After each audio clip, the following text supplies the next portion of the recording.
Hello students, I am BL Chaudhary, team botany CLC Sikar. हाँ, थोड़ा स्वागत है आज के लेक्चर में आपका। तो देखिए बेटा कि प्रीवियस लेक्चर में अपन मैकेनिज्म ऑफ फोटोसिंथेसिस और मैकेनिज्म ऑफ फोटोसिंथेसिस अपने दो पार्ट बताए, light phase and dark phase, यानी प्रकाशिक अभिक्रिया और अप्रकाशिक अभिक्रिया। पहले प्रकाशिक अभिक्रिया संपन्न होगी जो डायरेक्टली सनलाइट पे डिपेंड है, और उसके बाद आप जानते हैं कि अप्रकाशिक अभिक्रिया होगी, क्योंकि प्रकाशिक अभिक्रिया के जो प्रोडक्ट बनेंगे, उत्पाद बनेंगे, वो कहाँ प्रयुक्त होंगे? अप्रकाशिक अभिक्रिया में। तो ऐसा नहीं कि अप्रकाशिक अंधेरे में होगी, यानी वो प्रकाशिक के प्रोडक्ट पर ही डिपेंड होती है, सनलाइट पे डायरेक्ट डिपेंड नहीं होती है, बाकी दिन में भी वो संपन्न होती है। यस बेटा। अब ध्यान दीजिएगा कि वहाँ लाइट रिएक्शन के जो अपने स्टेप बताए कि सबसे पहले लाइट का एब्जॉर्प्शन, तो उसके लिए अपन ने बेटा वहाँ बात कर ली फोटो सिस्टम की या पिगमेंट सिस्टम की। तो आप जानते हैं कि जो वर्णकीय संगठन होता है फोटो सिस्टम में, तो अपने फोटो सिस्टम में बताया कि वहाँ दो पार्ट आपके होते हैं, LHC लाइट हार्वेस्टिंग कॉम्प्लेक्स। तो लाइट हार्वेस्टिंग कॉम्प्लेक्स यानी क्लोरोफिल ए के एक मोलिक्यूल को छोड़कर सभी पिगमेंट, ऑल पिगमेंट और जो बाउंड प्रोटीन होते हैं, आबद्ध प्रोटीन होते हैं, यानी सैकड़ों हजारों पिगमेंट और साथ में कई सारे प्रोटीन से आपका बनता है LHC, क्योंकि उसके दो पार्ट थे ना, LHC LHP light harvesting pigment और प्रोटीन। यस बेटा, उसे एंटेना भी कहते हैं क्योंकि सहायक वर्णक होते हैं। तो वो भिन्न भिन्न तरंगदैर्घ्य, अलग अलग वर्णक भिन्न भिन्न तरंगदैर्घ्य को एब्जॉर्ब करके और इंडक्टिव ट्रांसफर के द्वारा उस ऊर्जा को स्थानांतरित कहाँ करता है? क्लोरोफिल ए, जो क्या होता है? Reaction centre. तो रिएक्शन सेंटर किसका होता है? क्लोरोफिल ए का। तो वहां से इलेक्ट्रॉन इमिट होता है।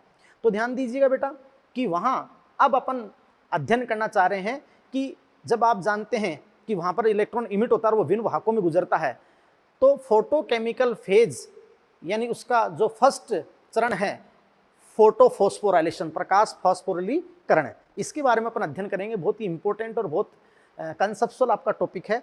ध्यान दीजिए बेटा, अपन एक बहुत इंपॉर्टेंट बात कहते हैं, इससे पहले कुछ बेसिक अपन पढ़ते हैं, एक बात करते हैं कि देखो सजीवों के अंदर ऑक्सीकरणीय पदार्थों से ऊर्जा विमुक्त करने और फिर उस ऊर्जा को आप जानते बेटा कि बंद ऊर्जा के रूप में संचय करने की क्षमता होती है। यस बेटा, है ना। तो ऑक्सीकरणीय पदार्थों से ऊर्जा विमुक्त करने और फिर उसको बंद ऊर्जा के रूप में संचित करने की क्षमता होती है। जैसे तुम जानते हो कि सेल की करेंसी ऑफ एनर्जी जो करेंसी होती है ATP होती है, एडिनोसिन ट्राईफॉस्फेट। तो ATP के अंदर जो फॉस्फेट बॉन्ड होते हैं वहां उच्च ऊर्जा उनके अंदर संचित रहती है।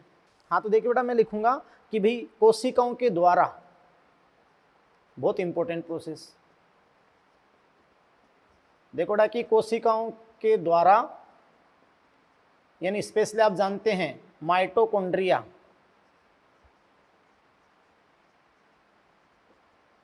वह क्लोरोप्लास्ट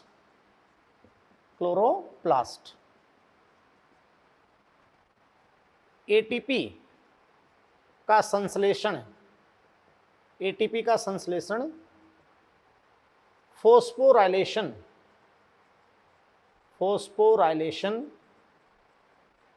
कहलाता है। ये तो अपने कह दिया भाई कोशिकाओं के द्वारा या कोशिकाओं द्वारा, चाहे माइटोकॉन्ड्रिया हो चाहे क्लोरोप्लास्ट हो, वहां पर ATP संश्लेषण का जो प्रक्रम है वो कहलाता है फोस्फोराइलेशन, फास्फोरिलीकरण। जैसे अपने बताया था कि ADP और ATP, तो उसको अपने क्या बताया था? फास्फोरिलीकरण। अब सुनो, अपन क्या पढ़ रहे हैं? फोटोफॉस्फोराइलेशन। तो आप क्या कहेंगे बेटा कि फोटोफॉस्फोराइलेशन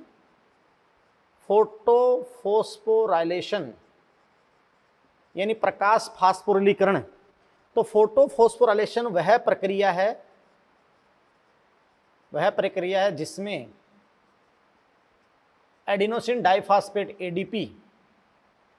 ADP तथा इनऑर्गेनिक मोनोफॉस्फेट द्वारा ATP का संश्लेषण होता है। यस बेटा, तो फोटोफॉस्फोरेशन वह प्रक्रिया जिसमें ADP तथा IP द्वारा ATP संश्लेषण होता है ना बेटा। और जानते हो कि यह प्रक्रिया किसकी उपस्थिति में होती है? प्रकाश की उपस्थिति में। यस बेटा, तो आप जानते हैं कि ADP और अकार्बनिक फॉस्फेट से, है ना बेटा, आप जानते हैं कि ATP का संश्लेषण होता है। क्लियर? तो ध्यान दीजिएगा,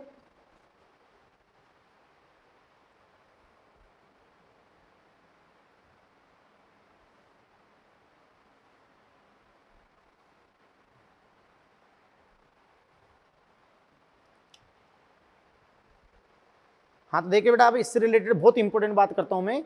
देखो यहां कि कोशिकाओं द्वारा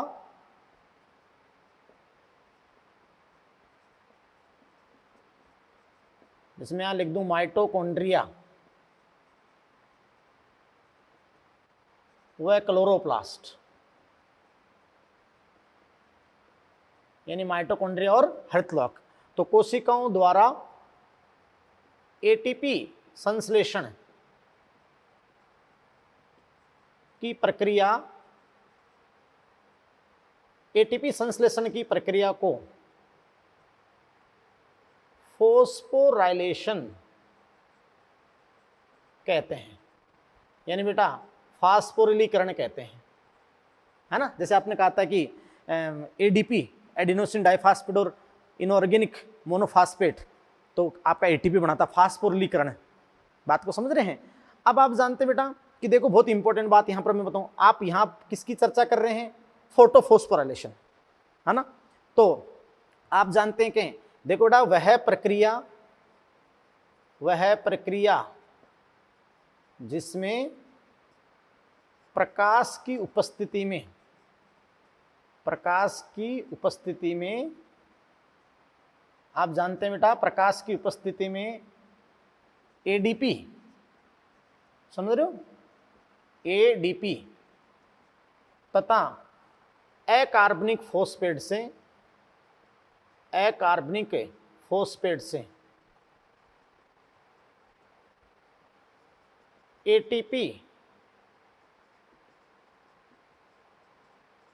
एटीपी का संश्लेषण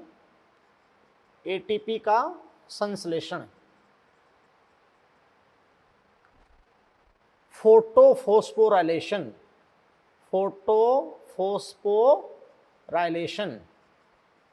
यानी प्रकाश फास्फोरिलीकरण कहलाता है।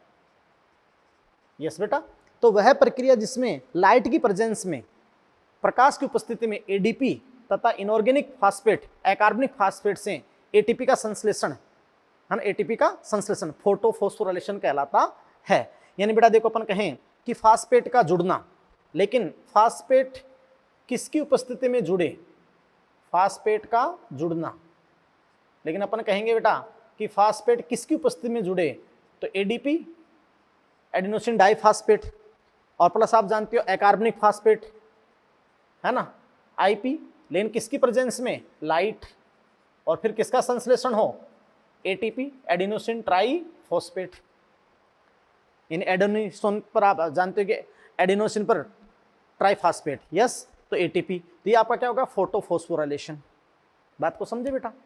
अब ध्यान दीजिएगा बेटा कि देखो अपन ने वहां भी पढ़ा था शोषण में भी कि एटीपी संश्लेषण के लिए क्या चाहिए, प्रोटॉन प्रवणता चाहिए, एक मेम्ब्रेन चाहिए, पहले मेम्ब्रेन के आर पार प्रोटॉन प्रवणता, और फिर एटीपी सिंथेज होना चाहिए, तो F0 और F1। तो आप जानते हैं कि वहां से फिर एटीपी संश्लेषण होगा, तो उसको आप फास्फोरिलीकरण, लेकिन अगर प्रकाश की उपस्थिति में हो तो उसको आप कहते हैं फोटोफॉस्फोराइलेशन। अच्छा सुने, फोटोफॉस्फोराइलेशन यहाँ प्लांट में कितने टाइप का होता है, तो पहले देखो अपन पढ़ लेते हैं किसको। यहाँ मैं आरेख बना देता हूँ आपका फर्स्ट, यानी साइक्लिक फोटोफॉस्फोराइलेशन, है ना बेटा। तो चक्रीय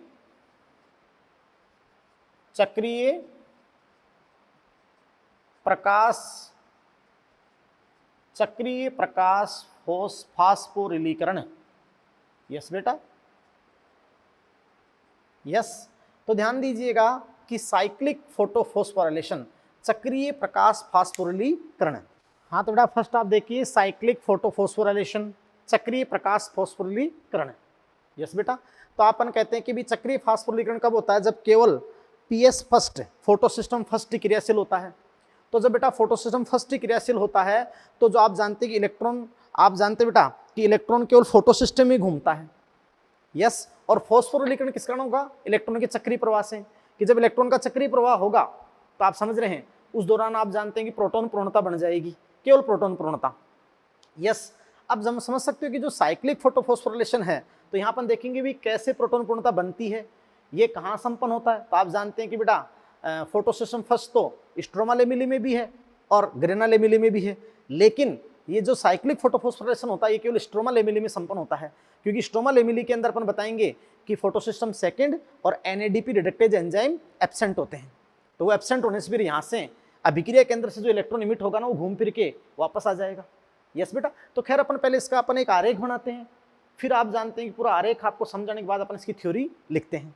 यस बेटा। तो ध्यान दीजिएगा, ये सब कुछ मैं आपको थाइलेकोइड मेम्ब्रेन बनाकर, क्योंकि ये सब कुछ आप जानते हैं कि मेम्ब्रेन के अंदर ही होता है। यस बेटा। और मेम्ब्रेन के अंदर ही आप जानते हैं कि जो लाइट हार्वेस्टिंग कॉम्प्लेक्स जो पिगमेंट होते हैं, या जैसे आपने सारी बातें वहाँ पर बताई थी, जैसे क्लोरोफिल एक अभी आपने जो फाइटोल को तो एम्बेडेड बताया था, और पोरफायरिन हेड वहाँ आप जानते हैं कि सनलाइट को लेने के लिए बताया था। उन सारी चीज़ों को पीछे को बहुत तरीके से याद करें तो ये ऐसे कैसे नहीं कि बहुत ऐसा प्रोसेस एक मेम्ब्रेन में ही सब कुछ संपन्न हो जाता है, और मेम्ब्रेन पता है नैनोमीटर की होती है। बात को समझ रहे हैं? हाँ, तो उसका मतलब देखने के लिए बहुत इंपॉर्टेंट इलेक्ट्रॉन माइक्रोस्कोप, क्योंकि सेल बायोलॉजी में बताया होगा मेम्ब्रेन की मोटाई कि आप जो कॉपी पढ़ रहे हैं है ना, उसके 5000 मेम्ब्रेन को एक के ऊपर एक रखें तब आपकी कॉपी के एक पेज की मोटाई आएगी। खैर इस लाइन को बाद में, लेकिन ध्यान दीजिए। तो देखो ना साइक्लिक फोटोफॉस्फोराइलेशन कैसे होता है, तो यहाँ देखो मैं बता देता हूँ कि भाई देखो ये थाइलेकोइड मेम्ब्रेन है जो स्ट्रोमा लेमिली है ना, तो ध्यान से सुनना कि भाई थाइलेकोइड मेम्ब्रेन मैंने आपके सामने बना दी, ये लो। तो थाइलेकोइड मेम्ब्रेन के अंदर आप समझ सकते हैं बेटा कि लिपिड की बाइलेयर होती है। लिपिड की क्या होती है बेटा? बाइलेयर। अच्छा, सबसे पहले बेटा यहाँ देखो हर चीज का स्थिति का, पोजीशन का, हर चीज का ध्यान रखना। अब आप ध्यान दीजिएगा तो देखो बेटा कि ये थाइलेकोइड मेम्ब्रेन है, थाइलेकोइड मेम्ब्रेन।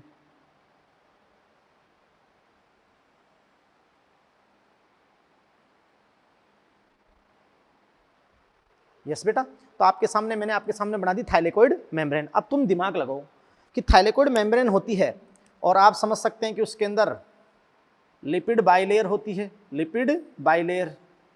यस, मेम्ब्रेन का अध्ययन तो आपने कर ही रखा है, वो तो भाई परसेंटेज अलग अलग हो सकता है, बाकी आप जानते हो कि मुख्यतः जो लिपिड का संगठन होता है लिपिड और प्रोटीन, और ये जो वाहक होते हैं ये भी तो आप जानते हैं कि प्रोटीन नेचर के ही होते हैं।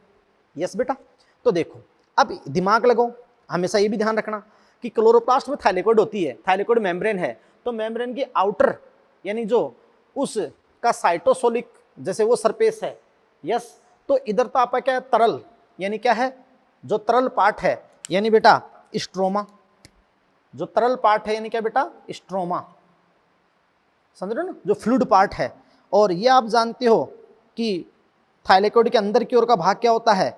अवकाशी का, लुमेन, लुमेन होती है अवकाशी का। यस बेटा। अब एक एक लाइन को बेटा देखो याद करो। यस, कि साइक्लिक फोटोफॉस्फोराइलेशन के दौरान आप जानते हैं ओनली पीएस फर्स्ट फंक्शनल होता है। यस बेटा। और ये आपको अपने प्रीवियस लेक्चर में बता दिया था कि पीएस फर्स्ट आप जानते हैं कि दोनों ही जगह स्ट्रोमा लेमिली और ग्रेनुलर लेमिली, लेकिन आप जानते हैं कि जो खुली सतह होती है नॉन ऑप्रेस्ड, बात को समझे, यानी स्ट्रोमा फेस की ओर होते हैं। किधर होता है? स्ट्रोमा फेस की ओर। बात को समझ रहे बेटा? यस। तो अब आप ध्यान दीजिएगा, जैसे इसलिए मैं थोड़ा सा इसको ऊपर यहाँ पर शो कर देता हूँ कि भाई ये आपका फोटो सिस्टम है, ये फोटो सिस्टम है, क्लियर? और फोटो सिस्टम है आप जानते हो कि LSCO रिएक्शन सेंटर। यस, तो ये आप जानते हो कि 680 नैनोमीटर से ऊपर की ही वेवलेंथ लेता है, तभी क्रियाशील होगा, है ना, बियॉन्ड 680, तभी तो बोलते हैं ना P700। और ये आप जानते हो कि डिफरेंट वेवलेंथ जो इंडक्टिव ट्रांसफर के थ्रू आप अच्छे से समझ सकते हैं बेटा कि इसको मिल जाएगी, किसको? रिएक्शन सेंटर को। बात को समझ रहे हैं? अब देखिएगा बेटा कि रिएक्शन सेंटर से इलेक्ट्रॉन इमिट होगा, रिएक्शन सेंटर से क्या इमिट होगा? इलेक्ट्रॉन। यस, तो आप जानते हैं बेटा कि यहाँ से ये और ये reaction centre photo system first यहाँ पर फंक्शनल है, तो फोटो सिस्टम फर्स्ट का रिएक्शन सेंटर है। बात को समझ रहे हैं? अब ध्यान दीजिएगा कि ये पूरा फोटो सिस्टम फर्स्ट यहाँ से इलेक्ट्रॉन इमिट होगा, है ना, और ये रिएक्शन सेंटर, ये फोटो सिस्टम फर्स्ट का रिएक्शन सेंटर है। बात को समझ रहे हैं? अब ध्यान दीजिएगा कि ये पूरा फोटो सिस्टम फर्स्ट यहाँ से इलेक्ट्रॉन इमिट होगा, है ना, और ये इलेक्ट्रॉन इमिट होगा। अपन एक एक इलेक्ट्रॉन की गति बता रहे हैं। वैसे आपको जो 4 इलेक्ट्रॉन बताए जाते हैं तो 1 बाय 1 इलेक्ट्रॉन की मूवमेंट आपकी होती है। तो आप समझ सकते हैं कि यहाँ पर फर्तम ग्राही, यानी आप जानते हैं कि FRS जो रिड्यूसिंग सबस्टांस है FRS, यानी बेटा फर्तम ग्राही जो होता है इसके अंदर फर्स्ट इलेक्ट्रॉन एक्सेप्टर होता है साइक्लिक फॉस्फोराइलेशन के दौरान, वो आपका होता है FeS, यानी इसमें आयरन, सल्फर और प्रोटीन। तो आप जानते हो फर्तम इलेक्ट्रॉन ग्राही जो होता है किसके दौरान, साइक्लिक फोटोफॉस्फोराइलेशन के दौरान, वो आपका होता है FeS। समझ रहे हो। फिर देखो बेटा कि FeS से आपका जो इलेक्ट्रॉन है वो आप जानते हैं बेटा, ये जो इलेक्ट्रॉन की आपको हम मूवमेंट बता रहे हैं, तो FeS से आपका जाता है फेराडॉक्सिन। किस पे जाता है बेटा, फेराडॉक्सिन। यस। और आप समझ सकते हैं बेटा कि फिर फेराडॉक्सिन से तो देखो यहाँ आप जानते हैं कि भाई यहाँ आपके पास में होता है cytochrome B6F complex, cytochrome B6F। तो यहाँ देखो साइटोक्रोम में प्रभाव होता है। यस। तो बेटा देखो कि साइटोक्रोम B6 और यहाँ साइटोक्रोम जो F होता है वो लुमिनल फेस की तरफ होता है, नीचे की तरफ, तो साइटोक्रोम F। यस बेटा, क्लियर है, बोलो बोलो। और आप अच्छे से समझ सकते हो मेरे बेटा कि यहाँ आप देखिएगा कि अब ये जो इलेक्ट्रॉन है फेराडॉक्सिन से ये किस पे जाएगा बताओ, ये गया इस पे साइटोक्रोम B6, साइटोक्रोम B6। बात को समझ रहे हैं। अब साइटोक्रोम B6 पे गया तो अब साइटोक्रोम B6 से ये जो इलेक्ट्रॉन है ये आप जानते हैं कि आएगा किसके ऊपर, ये इलेक्ट्रॉन आएगा PQ। लेकिन तुम्हें पता है कि इनके बीच में जो PQ होता है प्लास्टोक्विनोन, यस PQ, जैसे वहाँ पर यूबिक्विनोन था, तो प्लास्टोक्विनोन भी एक प्रोटॉन कैरियर है, H2 कैरियर है, मोबाइल H2 कैरियर है। मोबाइल क्या है बेटा, H2 कैरियर। अब ये H2 कैरियर है तो ये इलेक्ट्रॉन को ऐसे तो एक्सेप्ट ही नहीं करेगा, आप जानते हो। तो पहले इसके ऊपर क्या आएगा भी बाहर से, प्रोटॉन, यानी ये स्ट्रोमा से क्या ले लेगा, ये स्ट्रोमा से प्रोटॉन ले लेगा। स्ट्रोमा से क्या ले लेगा बेटा, प्रोटॉन, है ना। और आप जानते हैं कि जब ये प्रोटॉन ले लेगा तो आप जानते हैं कि किस में कन्वर्ट हो जाएगा भी, PQH में हो गया। बात को समझ रहे हैं। तो आप जानते हैं बेटा यानी प्लास्टोक्विनोन से प्लास्टोक्विनोल में रूपांतरित हो गया। और अब आप जानते हो कि यहाँ से जो इलेक्ट्रॉन है, यहाँ से इलेक्ट्रॉन है, ये आप जानते हो कि ये साइटोक्रोम F, और ये प्लास्टोसाइनिन PC से होता हुआ ये इलेक्ट्रॉन, तो आप जानते हैं कि ये लो जी वापस आ गया रिएक्शन सेंटर पे, बोलो। तो आप जानते हैं only PS first is functional, then जो इलेक्ट्रॉन है फोटो सिस्टम के अंदर ही चक्रण करता हुआ वापस आ गया। अब फास्फोराइलेशन किसके कारण हुआ, इलेक्ट्रॉन के चक्रीय प्रवाह के कारण। तो ध्यान दीजिएगा कि यहाँ साइटोक्रोम B6 से इलेक्ट्रॉन जब PQ प्लास्टोक्विनोन पे आया तो प्लास्टोक्विनोन एक H कैरियर, तो स्ट्रोमा से H कैरियर है, प्रोटॉन कैरियर है, तो स्ट्रोमा से उसने प्रोटॉन कवर कर लिया, प्रोटॉन को ले लिया स्ट्रोमा से, है तो PQ H2 में चेंज हो गया। जैसे ये इलेक्ट्रॉन को साइटोक्रोम F पे ट्रांसफर करेगा, बात को समझो, इलेक्ट्रॉन को ले लेगा साइटोक्रोम F, लेकिन साइटोक्रोम F प्रोटॉन को एक्सेप्ट नहीं कर सकता। आपको वहां भी बता दिए थे कि साइटोक्रोम कभी भी आप जानते हैं बेटा कि प्रोटॉन को नहीं ले सकते हैं, किसको ले सकते हैं, इलेक्ट्रॉन को, सही। तो ऐसा होने पर आप जानते हैं उसी दौरान ये जो प्रोटॉन है ये PQ के द्वारा, ये जो प्रोटॉन है ये PQ के द्वारा कहाँ पंप कर दिया गया, ये लुमेन में। कहाँ पर पंप कर दिया गया, लुमेन में। तो ऐसे 4 इलेक्ट्रॉन 4 बार जन से आप जानते हैं कि यहाँ पर आपकी क्या हो जाएगी, प्रोटॉन प्रवणता, इधर प्रोटॉन ज्यादा हो जाएंगे, प्रोटॉन ज्यादा हो जाएंगे। तो देखो यहाँ pH अपन सामान्यतः 6 कंसिडर करते हैं, तो इधर का pH क्या हो जाएगा, 5 या उससे कम, सही। और यहाँ आप जानते हैं बेटा देखो प्रोटॉन प्रवणता हो गई ना, प्रोटॉन प्रवणता। अब आप जानते हो बेटा कि प्रोटॉन प्रवणता हो गई तो फिर इस मेम्ब्रेन के आर पार प्रोटॉन प्रवणता, और केवल यहाँ PQ ने पंप किया है प्रोटॉन को, सही। अब प्रोटॉन प्रवणता हो गई तो फिर आप जानते हो कि इस थाइलेकोइड मेम्ब्रेन में ही आप समझ सकते हो ATPase होता है। कौन होता है, ATPase, ATP सिंथेज। तो जो ATP सिंथेज होता है उसमें आप जानते हो अच्छे से कि 2 भाग आपके होते हैं, है ना, एक आपका होता है जो प्रोटॉन चैनल होता ना, प्रोटॉन चैनल F0। यस, ये लो मैं फास्फोराइलेशन भी बता देता हूँ आपको, समझदार को सब कुछ इस मेम्ब्रेन में बता दिया मैंने। यस बेटा, तो आप जानते हो कि यहाँ पर आपका जो F0, ये तो आपका होता है F0 जो प्रोटॉन चैनल है, जो थाइलेकोइड मेम्ब्रेन के अंदर इंटीग्रल प्रोटीन है। और यहाँ पर आपका जानते हो कि जो वहाँ पेरिफेरल है F1 जो कैटलिस्ट नेचर का है। यस, तो अब आप जानते हो यहाँ अपन ऐसे बताते हो ना, एक दो प्रोटॉन एटीपी बनाएंगे तो यहाँ से प्रोटॉन गुजरेंगे, फिर विसरण होगा। देखो पहले प्रोटॉन का सक्रियकरण किया है, यानी पीक्यू ने पंप किया तो सक्रियकरण, हालांकि वो ऊर्जा इलेक्ट्रॉन से आई है। यस बेटा, और पंप कर दिया तो ये तो सक्रियकरण, लेकिन बाद में इधर प्रोटॉन ज्यादा इधर प्रोटॉन कम। यस, तो प्रोटॉन पूर्णता। अब प्रोटॉन झिल्ली को पार करना चाहता है लेकिन झिल्ली अपारगम्य होती है, तो फिर आपका आता है एटीपी सिंथेज, एटीपीएज, तो F0 और F1। फिर यहाँ से आप जानते हो कि सुसाध्य विसरण, ये प्रोटॉन चैनल सुसाधित करता है, तो सुसाध्य विसरण से ये प्रोटॉन गुजरते हैं। और आप समझ सकते हैं कि ये प्रोटॉन अगर इधर गुजरेंगे, वो दो प्रोटॉन की अपन बात करते हैं, तो इसके समरूपण में कन्फर्मेशनल चेंज होगा, समरूपण में परिवर्तन होगा। तो यहां आप समझ सकते हैं कि एडीपी प्लस आईपी, तो क्या बन जाएगा एटीपी। अच्छा, ये प्रकाश की उपस्थिति में बना एडीपी प्लस आईपी से, तो ये आपका हो गया फोटोफॉस्फोराइलेशन। यस बेटा, है ना। तो ध्यान दीजिए, इसमें मैंने बहुत एडवांस आपको इसको मैंने मेम्ब्रेन में आपको बता दिया है बेटा। यस मेरे बेटा, अब सुनो, जैसे आपको जो बुक्स में या आपको कुछ बुक्स में या जैसे नोट्स में या कुछ अलग रूप में कैसे मिलता है, क्योंकि यहाँ मैंने आपको मेम्ब्रेन क्या है, मेम्ब्रेन के किस साइड प्रोटॉन जमा होते हैं, लुमेन में, किधर कम होते हैं स्ट्रोमा में, फिर वापस लुमेन से स्ट्रोमा में, तो कैसे एटीपी संश्लेषण होता है, सब कुछ समझा दिया। हालांकि लिखाएंगे सारा, बात को समझ रहे हैं। अब ध्यान दीजिएगा बेटा, देखो मैं यहाँ पर आपको एक आरेख और बना देता हूं, फिर इसके जो पॉइंट्स होंगे, जो बिंदु होते हैं, वो लिख देंगे अपन। सही, तो आपके बिल्कुल परफेक्टली समझ में आ जाएगा। यस बेटा, और मैं आपको बता दूं कि भाई इस साइक्लिक फोटोफॉस्फोराइलेशन के दौरान 2 एटीपी का निर्माण होगा, एक साइक्लिक फोटोफॉस्फोराइलेशन के दौरान। तो खैर वो सारी बातें मैं समझा देंगे।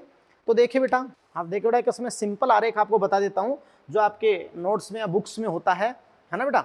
तो वहां देखिएगा कि बिल्कुल सिंपल वे के अंदर, है ना, तो आप समझ सकते हो कि जैसे फोटो सिस्टम होता है फर्स्ट, फोटो सिस्टम क्या होता है बेटा फर्स्ट, तो ये आप जानते हैं कि पीएस फर्स्ट है, पीएस फर्स्ट।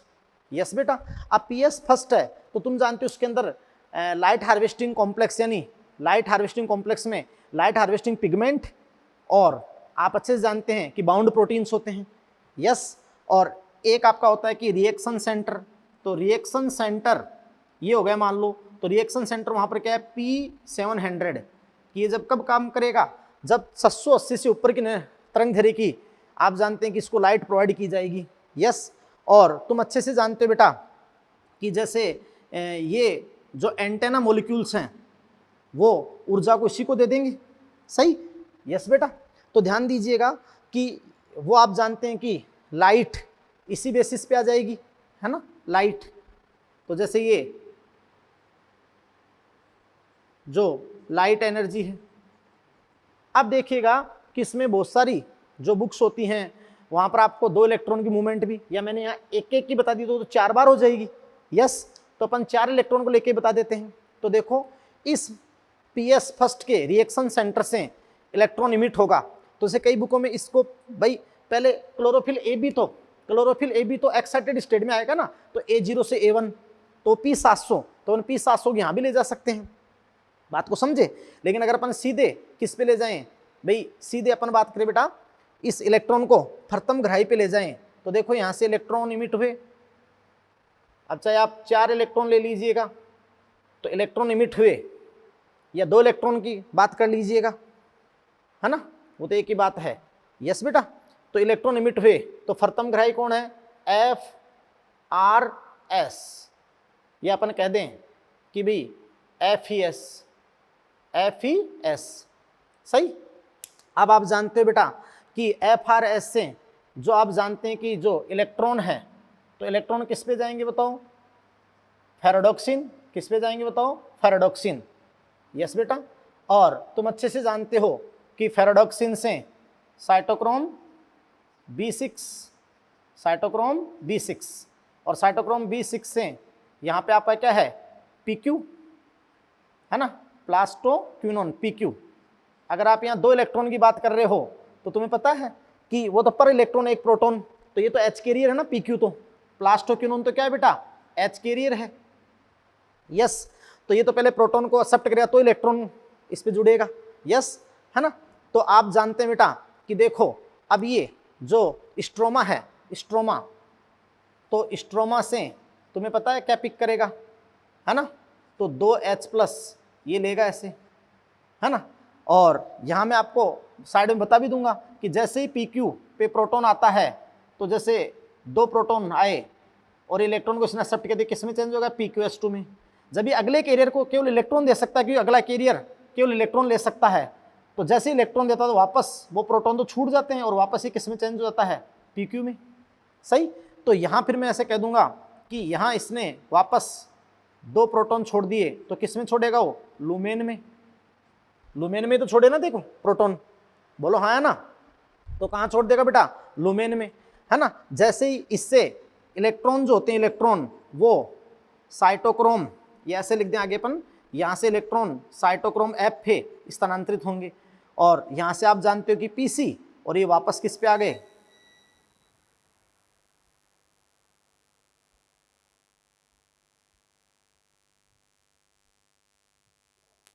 हाँ तो बेटा देखो PC, और ये वापस किस पे आ गए? रिएक्शन सेंटर पे। तो बेटा देखो कि इलेक्ट्रॉन फोटो सिस्टम के अंदर ही घूमता हुआ, ये फोटो सिस्टम के अंदर ही आपका घूमता हुआ वापस रिएक्शन सेंटर पे आ गया। बात को समझे? तो ये आपका हो गया क्या बेटा? साइक्लिक। क्या हो गया भाई? साइक्लिक। तो परफेक्टली आप समझ गए और आपने डायग्राम परफॉर्म कर लिए। यस, अब देखिएगा, मैं ये आप डायग्राम अच्छे से बना लें, ये आपने सीख लिया, तो फिर मैं इसकी थ्योरी यहीं लिख देता हूँ, इसको मिटा के। यस, तो बेटा आप ध्यान दीजिएगा, मैं बातें कर लेता हूँ आगे की, कि देखो मैं आपके सामने बातें करता हूँ। भाई देखो बेटा, साइक्लिक फोटोफॉस्फोरिलेशन के दौरान मैं आपको बताना चाहता हूँ बेटा कि देखो साइक्लिक फोटोफॉस्फोरिलेशन के दौरान बताओ कौन फंक्शन रहता है, कौन क्रियाशील रहता है? PS first only. यस बेटा। तो यहाँ देखो अपन सारी थ्योरी लिख लेते हैं। यस बेटा, जितनी भी इससे रिलेटेड बातें हैं जो थ्योरी है। यस बेटा, तो आप जानते हैं बेटा कि साइक्लिक फोटोफॉस्फोराइलेशन के दौरान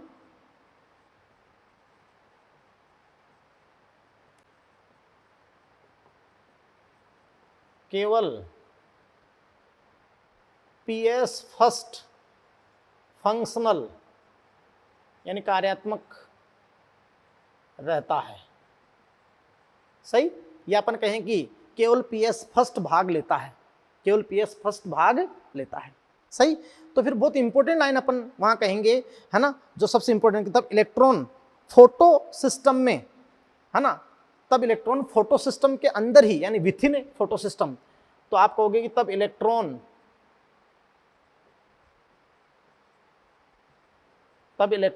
फोटो सिस्टम के अंदर ही घूमता है।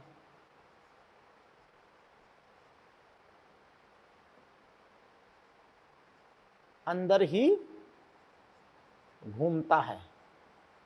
यस बेटा। और फिर आप क्या कहेंगे? फिर आप कहेंगे कि बेटा फोस्फोराइलेशन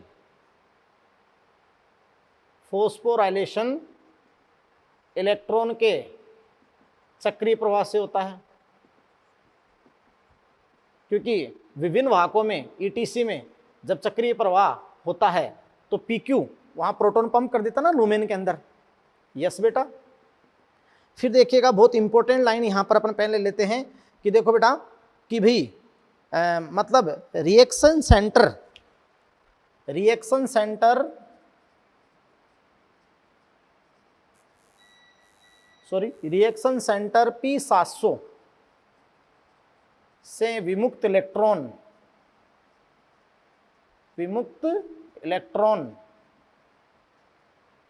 चक्रण करता हुआ, है ना, चक्रीय प्रवाह के द्वारा या चक्रण करता हुआ पुनः रिएक्शन सेंटर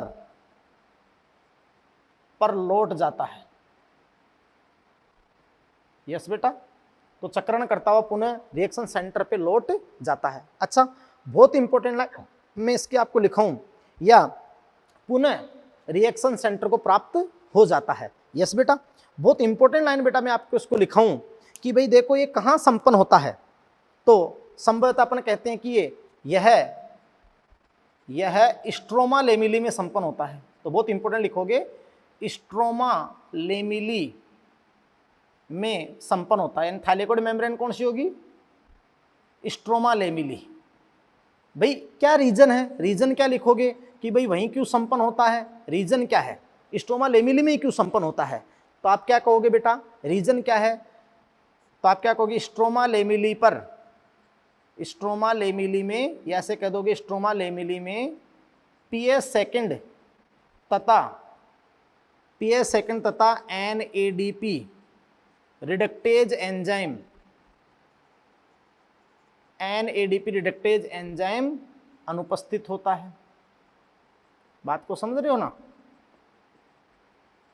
तो देखिए बेटा कि स्ट्रोमा लेमिली में ही संपन्न होता है। रीजन क्या है? क्योंकि स्ट्रोमा लेमिली के अंदर PS सेकंड और NADP रिडक्टेज एंजाइम क्या होता है? एब्सेंट होता है। समझ रहे हो नहीं हो? बात को समझ रहे हो? जबकि आप जानते हो कि ग्रेना के अंदर तो PS सेकंड और NADP है, लेकिन स्ट्रोमा लेमिली पर ओनली PS फर्स्ट होता है। स्ट्रोमा लेमिली के अंदर PS सेकंड और NADP रिडक्टेज एंजाइम क्या होता है? एब्सेंट होता है। यस बेटा, है ना? तो फिर अपन कहेंगे कि देखो इस साइक्लिक फोटोफॉस्फोराइलेशन में न तो जल का H2O का, मतलब आप जानते हो कि न तो जल का प्रकाशिक अपघटन होता है, फोटोलाइसिस, प्रकाशिक अपघटन, यस फोटोलाइसिस होता है, और न ही O2 विमुक्त होती है। कि जब जल का प्रकाशिक अपघटन नहीं होगा तो O2 विमुक्त नहीं, O2 विमुक्त होती है। बात को समझे भाई? न तो जल का प्रकाशिक अपघटन होता है, तो आप जानते हैं कि O2 विमुक्त भी नहीं होती है। बात को समझे? तो आप जानते हैं, ये मैं शॉर्ट में और लिख दूं कि केवल PS फर्स्ट फंक्शन रहता है, PS सेकंड नहीं रहता है, H2O का प्रकाशिक अपघटन नहीं होता है। तो जब प्रकाशिक अपघटन नहीं होता है, सही, तो O2 की विमुक्ति नहीं होती है ना? विमुक्ति नहीं होती है, बोलो बोलो। और आप अच्छे से जानते बेटा कि O2 की विमुक्ति नहीं होती है। इसके अलावा और बता दूं कि साइक्लिक फोटोफॉस्फोराइलेशन के दौरान ओनली ATP फॉर्मेशन होता है। ओनली ATP फॉर्मेशन लिख लेना, समझ रहे हो ना?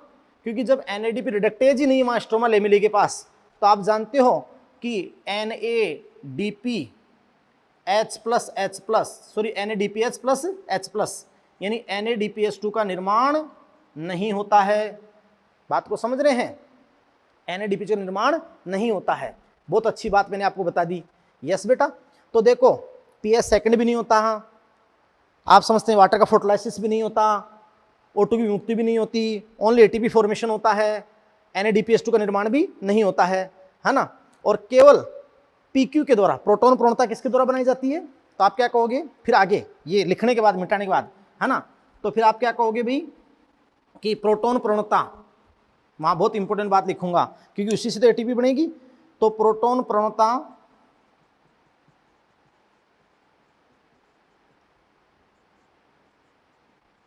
केवल PQ के द्वारा, क्योंकि प्रोटॉन को पंप कौन करता है? ये PQ तो पंप करता है।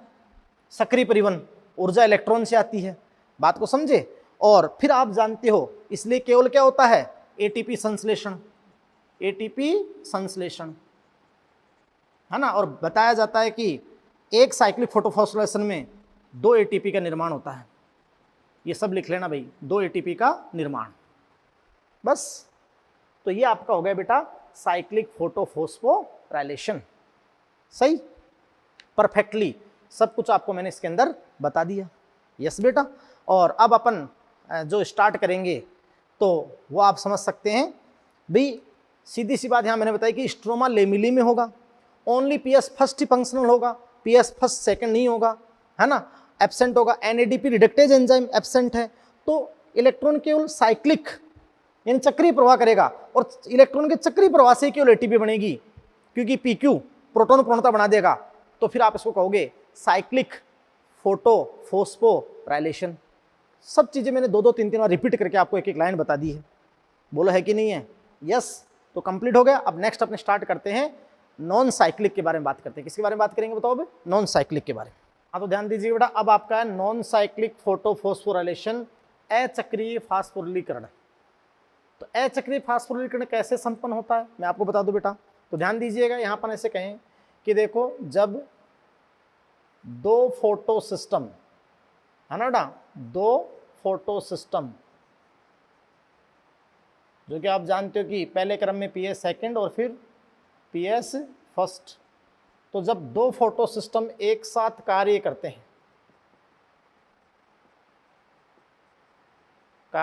हैं तो यह प्रक्रम नॉन साइक्लिक फोटोफॉस्फोराइलेशन कहलाता है।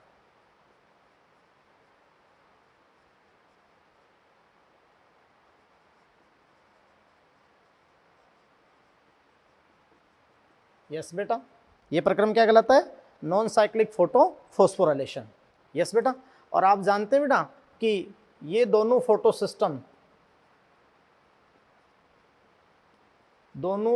सिस्टम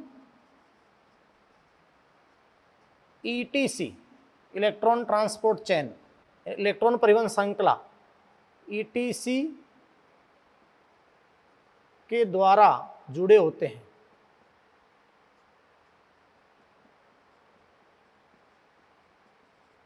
है ना, यानी both photo system connected through etc, electron transport chain. अभी बता देंगे आपको। अच्छा सुने, ये जो नॉन साइक्लिक फोटोफॉस्फोराइलेशन है, इसकी साइट स्थल क्या है बेटा? एक एक बात आप, तो स्थल आपके इसकी हैं ग्रेना लेमिली, ग्रेना थैलेकोइड या ग्रेना लेमिली। ये भी क्यों?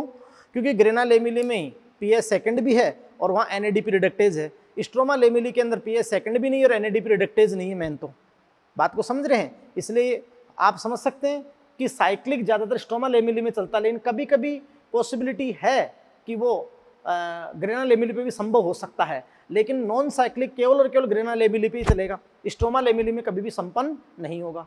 बात को समझ रहे हैं? तो साइट आपकी क्या होगी? Grana lamellae. अब देखिए बेटा, वही बात कि पहले हम आपको ऐसे एक आरेख बता देते हैं कि इसमें क्या होता है।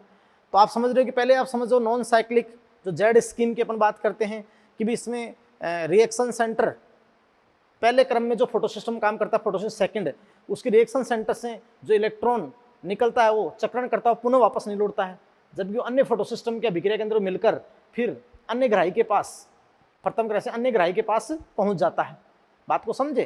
तो इस दौरान जल का प्रकाशीय अपठन भी होगा और कई कारण होंगे प्रोटॉन प्रवणता बढ़ने के, है ना।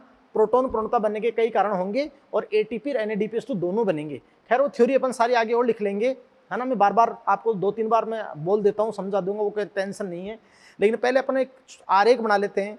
तो एक बार के लिए बेटा वही आरेख, यानी अपन वही जो आपकी ग्रेना लेमिली है यानी थाइलेकोइड मेम्ब्रेन में बना देता हूँ मैं, ताकि आप समझ जाएं कि प्रोटॉन प्रवणता कारण बनने के कारण कितने हैं, कैसे कैसे इलेक्ट्रॉन मूव करता है, पूरी बात, है ना। तो ध्यान दीजिएगा कि देखो बेटा, सबसे पहले मैं आपके सामने बनाता हूँ वहाँ पर वही, यानी जो थाइलेकोइड मेम्ब्रेन है यानी ग्रेना लेमिली। तो देखिएगा बेटा कि ये आपने वहाँ पर आप ऐसे आप बना दोगे, वहाँ पर क्या मेम्ब्रेन, सॉरी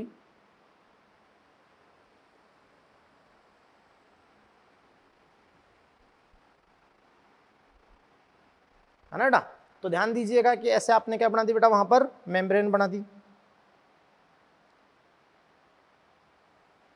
क्योंकि सब कुछ आप जानते हैं कि मेम्ब्रेन में ही संपन्न होता है। ये लो जी, तो ये आपने क्या बना दी बेटा, थाइलेकोइड मेम्ब्रेन। यस, और आप जानते हैं कि वही मेम्ब्रेन में लिपिड की बाइलेयर और जो भी इस प्रोटीन होंगे इसके।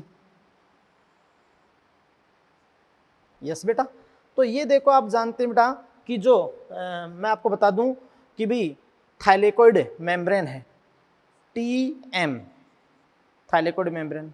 अच्छा, वही बात, एक साइड आप क्या दे दोगे, एक साइड आप बता दोगे क्या, स्ट्रोमा, बाहर की ओर स्ट्रोमा, और एक साइड आप क्या बता दोगे, लुमेन,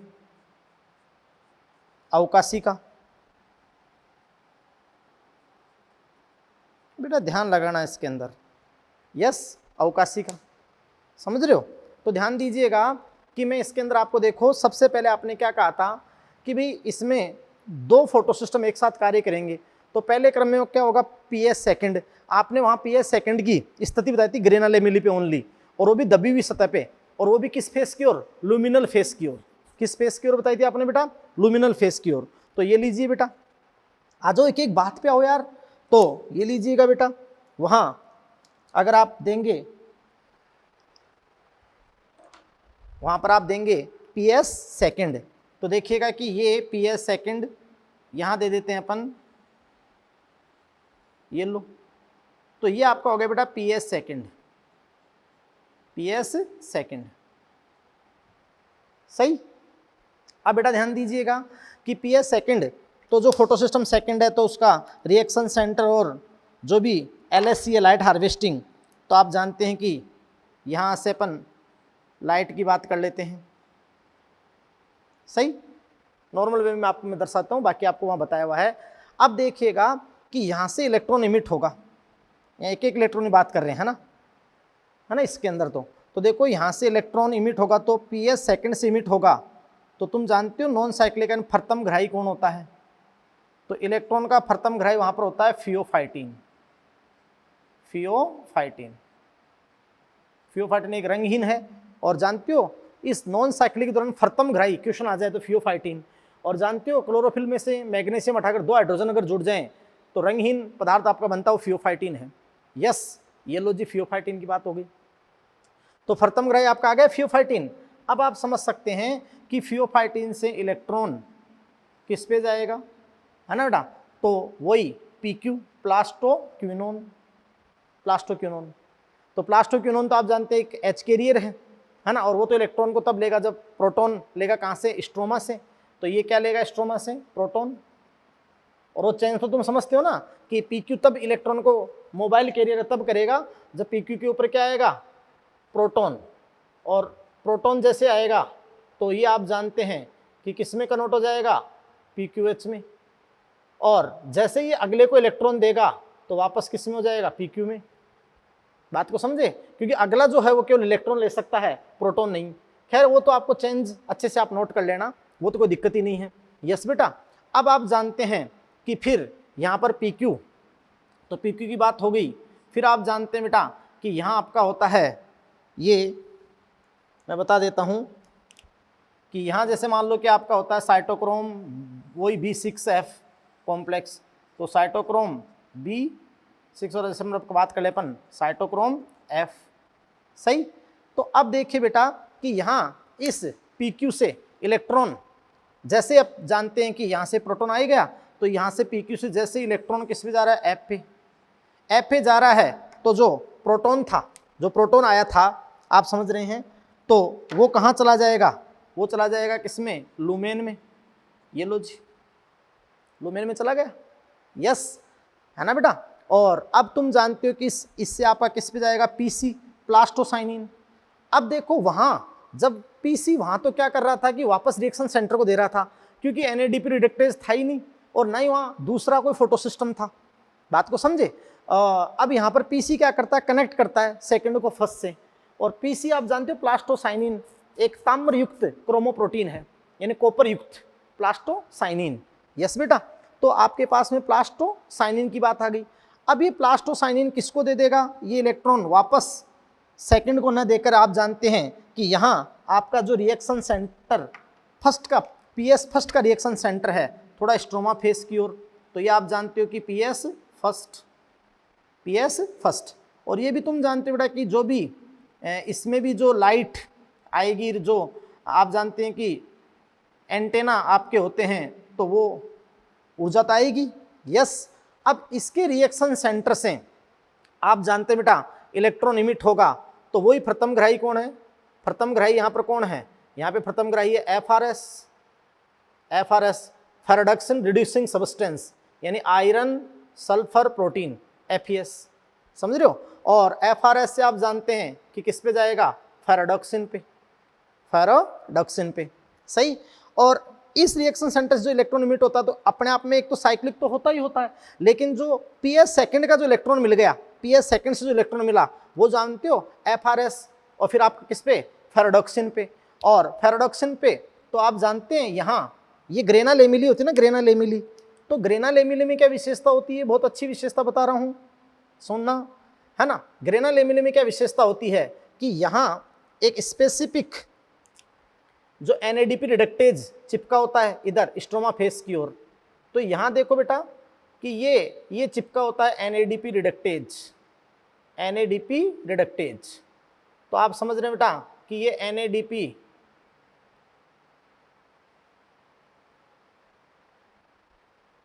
ये लो जी, है ना। तो आप क्या कहेंगे बेटा इसको कि ये कौन सा एंजाइम है यहाँ पे जो चिपका है, NADP reductase enzyme, NADP reductase enzyme, सही। तो आप समझ रहे हैं बेटा कि ये देखो ये फेराडक्सिन से इलेक्ट्रॉन इस पे जाते हैं, ये एक्स्ट्रा इलेक्ट्रॉन, और जो अपने आप में ये साइक्लिक हो रहा है, तो अपने आप में साइक्लिक होने के लिए यहाँ पर आप जानते हैं कि वही साइटोक्रोम B6F आपका ही आगे वाला। लेकिन ये जो पीएस सेकंड का एक्स्ट्रा इलेक्ट्रॉन है इसको फेराडक्सिन से NADP रिडक्टेज पे आ जाएंगे। NADP रिडक्टेज पे आते ही तुम जानते हो अच्छे से कि यहाँ पर NADP जो प्लस है उसका रिडक्शन होगा, तो NADP पर यहाँ इस पर इलेक्ट्रॉन आते हैं, आप जानते हैं NADP प्लस, और यहाँ स्ट्रोमा से प्रोटॉन ऐड हो जाएंगे। यस बेटा। तो ये आपका बन जाएगा NADPH प्लस H प्लस, तो बन गया ना NADPH2। बोलो। तो आप जानते हैं कि फाइनल इलेक्ट्रॉन किस पर गया, NADP पर। बात को समझ रहे हैं। यस। और इस दौरान आप जानते हो कि स्ट्रोमा से ही प्रोटॉन यूज हुआ, और देखो ये प्रोटॉन यहाँ पे आ गया। अब दिमाग लगाना तुम कि देखो इसमें क्या होता है कि भी अभी एक क्रम और बताऊंगा कि पीएस सेकंड से इलेक्ट्रॉन निकला और घूम फिर के आप जानते हैं कि ETC से होता हुआ पीएस फर्स्ट को मिला, फिर वहां से आप जानते हैं कि फाइनली किस पे चला गया, NADP पे चला गया। NADP रिडक्टेज NADP को मिल गया, किसको मिल गया, NADP को। और आप जानते हैं कि NADP का चेन हो गया तो NADPH2 बन गया। बात को समझे। अब यहाँ तो भी फिर यहाँ इलेक्ट्रॉन की पूर्ति कौन करेगा, तो तुम जानते हो यहाँ अब आप समझ सकते हो कि यहाँ आपका जो बहुत ही इंपॉर्टेंट प्रोसेस, बहुत ही इंपॉर्टेंट, यानी अब यहाँ पर आपका OEC ऑक्सीजन इवोल्विंग कॉम्प्लेक्स है ना, मतलब WSE वाटर स्प्लिटिंग कॉम्प्लेक्स, यानी जो जल का प्रकाशिका गठन का संकुल है वो बन जाएगा, है ना। और यहाँ आप जानते हैं कि जल का प्रकाशिका गठन होगा, तो एक बार तो मैं एक मॉलिक्यूल से बताता हूँ, फिर तो आप जानते हो पूरा बैलेंस रिएक्शन अपन लिख लेंगे आगे। तो आप जानते हैं कि जब जल का प्रकाशिका गठन होगा तो एक तो इलेक्ट्रॉन इमिट होंगे, ये इलेक्ट्रॉन तो किसको मिल जाएंगे, पीएस सेकंड को, है ना। और एक आप जानते हैं कि प्रोटॉन होंगे, तो प्रोटॉन कहाँ जाएंगे, लुमेन में। प्रोटॉन कहाँ जाएंगे बेटा, लुमेन में। यस। और एक आप जानते हैं कि O2, है ना, वो बैलेंस में बता दूंगा, O2 वैसे नवजात मतलब वही आपका निकलता है, लेकिन O2। यस। तो ये आपका प्रोटॉन। ऐसे आप जानते हो कि लुमेन में देखो यहाँ प्रोटॉन पूर्णता बनने का कारण क्या है कि एक तो इसके जल का प्रकाशिका गठन हो गया, एक PQ ने पंप कर दिया, सही, और एक यहाँ स्ट्रोमा से जो प्रोटॉन थे NADP पर जैसे इलेक्ट्रॉन गया तो वहाँ यूज हो गए, रिडक्शन के अंदर यूज हो गए। तो इधर प्रोटॉन ज्यादा हो गए, इधर प्रोटॉन क्या हो गए, कम। लुमेन में प्रोटॉन ज्यादा, इधर प्रोटॉन क्या हो गए, कम। तो मैंने मेम्ब्रेन में बता दिया नहीं आपको।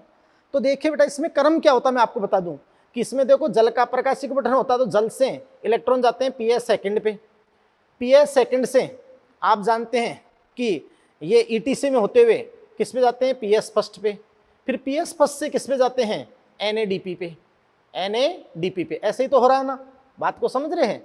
तो आप जानते हैं बेटा, फिर ये अपने रेडॉक्स पोटेंशियल के अनुसार जब अरेंज होते हैं तो जेड स्कीम बन जाती है, भी बताऊंगा भी मैं आपको जेड स्कीम। सही। तो आप जानते हैं बेटा कि जैसे ही प्रोटॉन प्रवणता बन गई तो फिर आप जानते हैं कि वही अभी आगे एक धारणा बताएंगे केमियोस्मोसिस, यानी एटीपी संश्लेषण प्रोटॉन प्रवणता से। तो ये लो वही एटीपी सिंथेज, एटीपी सिंथेज, और एटीपी सिंथेज तो बेटा आप जानते हैं कि यहाँ पर F0, यहाँ पर क्या F0, यहाँ पर क्या F1, है ना, वो बता रखा मैंने आपको कि ये इंटीग्रल प्रोटीन है प्रोटॉन चैनल। तो ये देखो प्रोटॉन को लेके जाएगा, ये लो। तो पहले तो ये पंप हुए पीक्यू के द्वारा, तो पंप हुए तो सक्रिय परिवहन की जैसे इलेक्ट्रॉन से ऊर्जा यूज हुई है। और फिर आप जानते हो देखो सुसाध्य विसरण, तो वही मैं जो पहले बता चुका हूँ। तो ये ध्यान दीजिएगा कि ये गए प्रोटॉन, यस, और प्रोटॉन गए तो फिर आप जानते हैं कि यहाँ पर एडीपी और आईपी इनऑर्गेनिक मोनोफॉस्फेट, तो क्या एटीपी, तो ये लो फॉस्फोराइलेशन। लेकिन आप जानते हो नॉन साइक्लिक हुआ, क्या हुआ, नॉन साइक्लिक। बात को समझ रहे हैं या नहीं, बोलो बोलो। तो कितना मस्त हुआ ना, अरे बोलो बेटा। अभी तो आराम से, अभी तो मैं आपको वैसे और बनाऊंगा डायग्राम, फिर वैसे डायग्राम बनाकर मैं आपको जल का प्रकाशिक गठन कैसे होता है, उसकी संतुलित अभिक्रियाएं कैसे होती है वो भी समझाऊंगा। बात को समझे। अभी तो आपको आराम से इलेक्ट्रॉन की मूवमेंट बताई है, यस बेटा, क्लियर। तो अब आप देखिएगा मैं आपको आगे सेकंड आपका डायग्राम बना देता हूं और फिर इसके संबंधित जो भी थ्योरी है वो भी आपके सामने लिख देते हैं। बात को समझ रहे हैं। तो नेक्स्ट आप देखिएगा, इसको मिटा देते हैं, ये पूरा राइट डाउन हो गया ना, यस।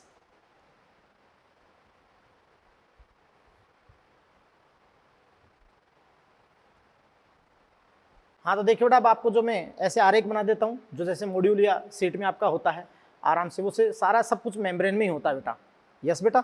और इसमें बहुत इंपॉर्टेंट बात अपन कहते हैं बेटा कि देखो the whole scheme of transfer of electron, यानी जो संपूर्ण जो स्कीम है इलेक्ट्रॉन ट्रांसफर की, आप जानते हैं स्टार्ट कहाँ से होती है, जल का प्रकाशिक गठन होता है। तो स्टार्टिंग फ्रॉम पीएस सेकेंड, पीएस सेकेंड से स्टार्ट होती है, uphill to the first acceptor, तो पहले ग्राही के पास जाएगी, फिर ईटीसी के थ्रू डाउन हिल, और फिर आप जानते हैं कि पीएस फर्स्ट को मिलेगी, फिर वहाँ से एक्साइटेशन होगा तो प्रथम ग्राही, और फिर वहाँ से अन्य पे एनएडीपी पे, फिर डाउन हिल आपकी होगी।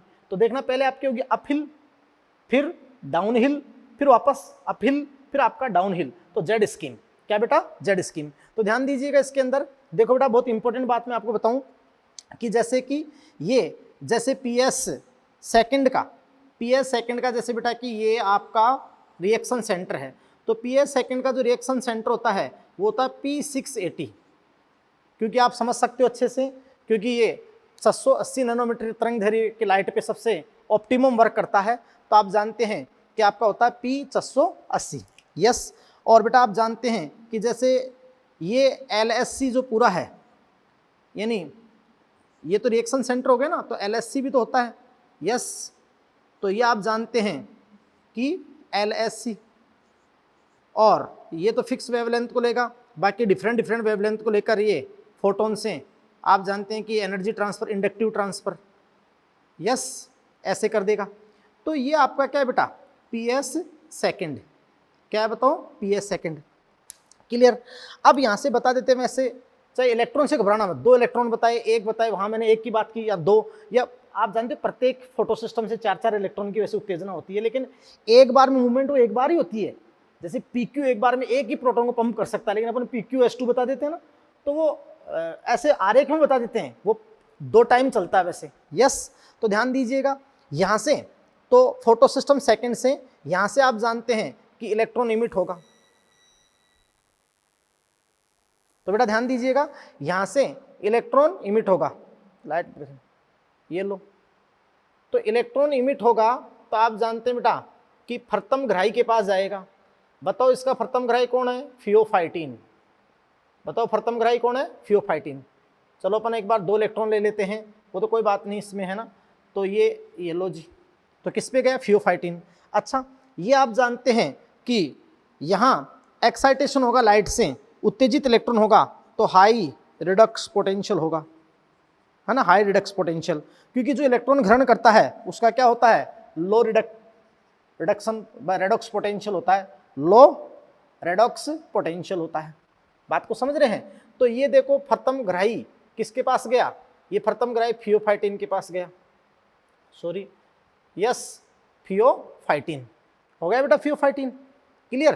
तो ये आपकी क्या है कि भाई लाइट से उत्तेजित इलेक्ट्रॉन गया तो ये अफिल प्रोसेस है। कैसी प्रोसेस है? अफिल।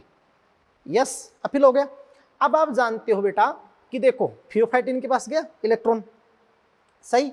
अब आप जानते हो बेटा कि देखो कि फर्तमग्राही ये फियोफाइटिन, अब फियोफाइटिन से तुम्हें पता है कि यहाँ पे आपको बता रखा है सीधा यानी PQ, प्लास्टोक्विनोन। प्लास्टोक्विनोन बता दिया आपको।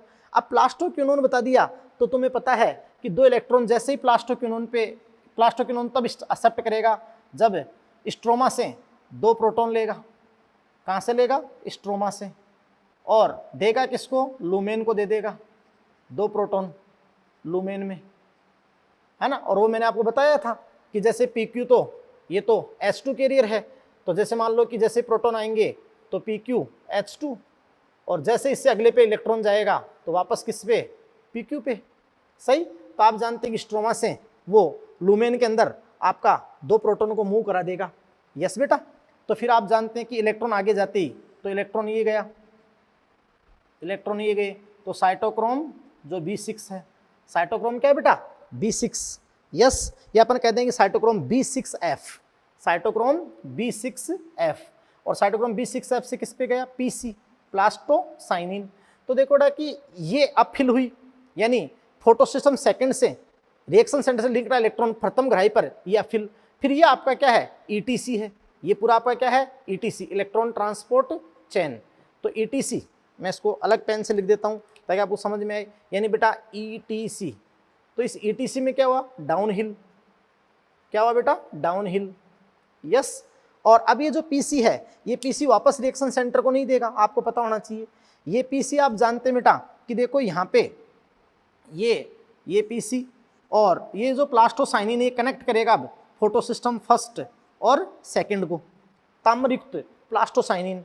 तो प्लास्टोसाइनिन आप जानते हैं कि ये गया यहाँ पर आपका है PS फर्स्ट, तो ये PS फर्स्ट आप जानते हो P700 है ना। और आप जानते हैं कि ये जो एंटेना मतलब लाइट हार्वेस्टिंग कॉम्प्लेक्स, तो PS फर्स्ट हो गया पूरा। यस।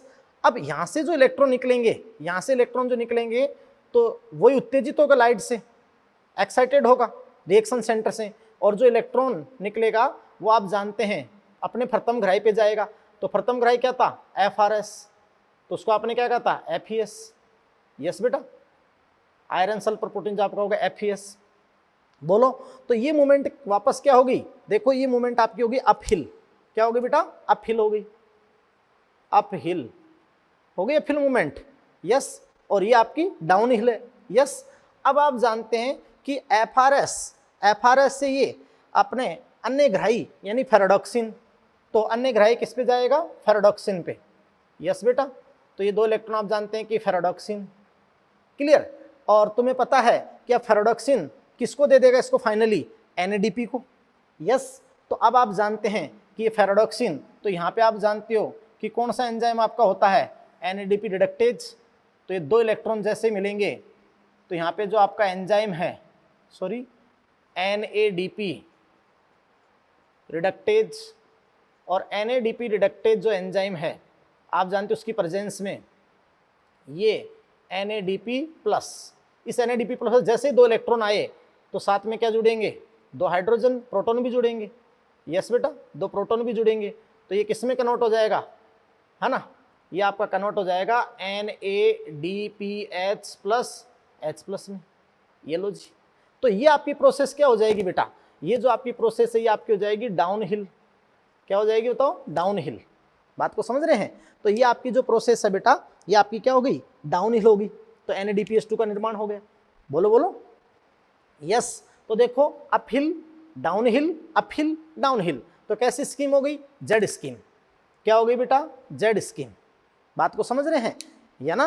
तो देखो इसमें अपन क्या कहते हैं बेटा, बार बार वही बात कर रहा हूं कि जो कंप्लीट आपको ये जो स्कीम है इलेक्ट्रॉन ट्रांसफर की, इलेक्ट्रॉन ट्रांसफर की, तो देखिएगा मैं इसमें क्या बात करता हूं कि सबसे पहले जो स्टार्टिंग फ्रॉम PS सेकंड से स्टार्ट होता है, PS सेकंड से स्टार्ट हुआ, PS सेकंड से इलेक्ट्रॉन इमिट हुआ, तो आप जानते हैं कि अपहिल टू फर्स्ट एक्सेप्टर, ये प्रथम ग्राही हो गया, है ना, पहले एक्सेप्टर पे चला गया और अपहिल मूवमेंट हुई, excite uphill to first acceptor, है ना बेटा।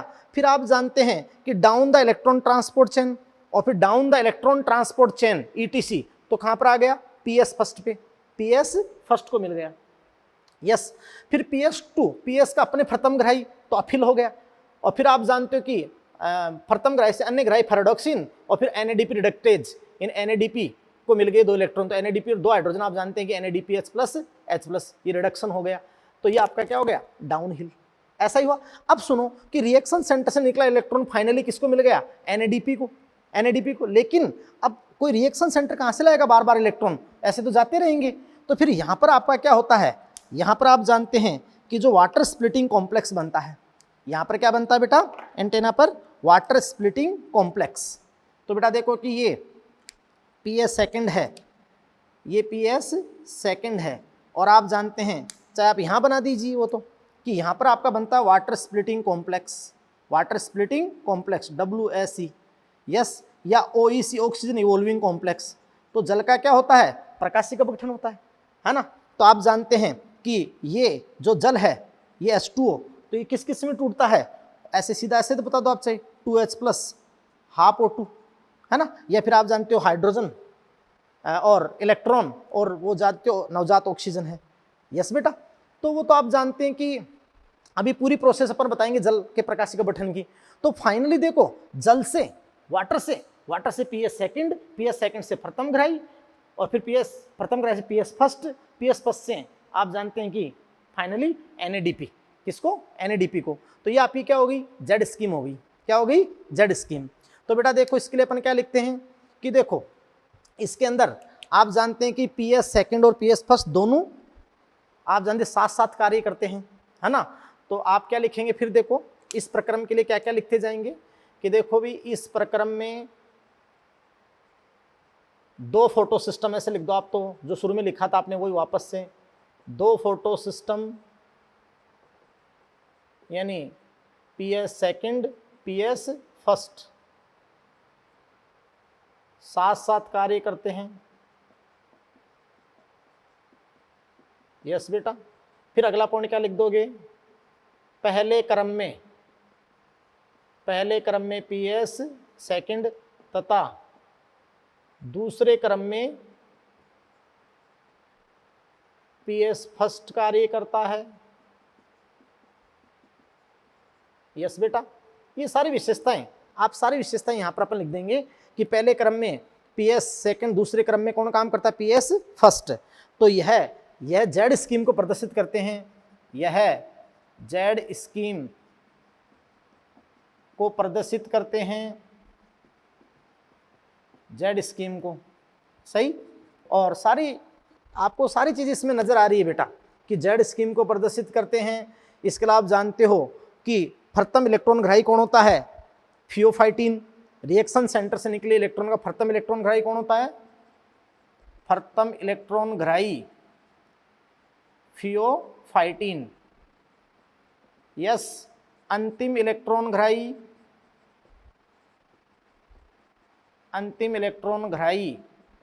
NADP प्लस, फिर उसका 100% रिडक्शन संभव है, ये लो NADP प्लस अंतिम इलेक्ट्रॉन ग्राही। बात को समझ रहे हैं। और आप जानते हैं बेटा कि जल के प्रकाशिक अपघटन के लिए जिम्मेदार है, जल का प्रकाशिक अपघटन होता है भाई, यस। तो जल के प्रकाशिक अपघटन के लिए जिम्मेदार है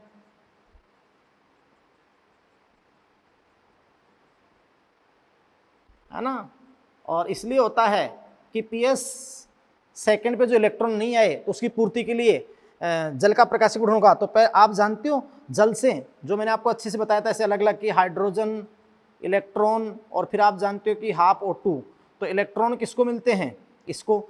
तो देखो जल से PS सेकंड पे, PS सेकंड से फर्स्ट पे, फर्स्ट से फाइनली आपके किस पे, NADP पे। तो जल के प्रकाशिक अपघटन के लिए जिम्मेदार होता है। सारी लाइनें आपने बहुत अच्छे से आपने लिखी है ना। और आप जानते हैं कि रिएक्शन सेंटर, बहुत अच्छी बात कि रिएक्शन सेंटर जो P680 से विमुक्त इलेक्ट्रॉन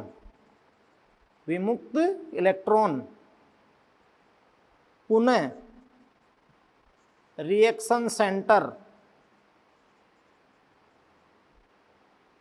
सेंटर पर नहीं लौटता है, पुनः रिएक्शन सेंटर पे नहीं लौटता है। कहीं लौटा है क्या वापस रिएक्शन सेंटर पे? सही है ना। और बहुत बहुत इंपॉर्टेंट बातें इससे आपसे रिलेटेड लिखी है ना बेटा। और जानते हो कि इसके दौरान एटीपी, आपको बताया था मैंने, एक एटीपी 2 NADPH2 है ना, क्योंकि 4 इलेक्ट्रॉन की मूवमेंट बताएंगे ना, इसलिए आप जानते हैं कि इसके दौरान एटीपी तथा NADPH2 जो इंटरमीडिएट केमिकल्स होते हैं, मध्यवर्ती केमिकल या स्वांगीकारी शक्तियां होती है जो अप्रकाशीय अभिक्रिया में काम में आएगी, तो इसके दौरान एटीपी तथा NADPH2 दोनों का निर्माण होता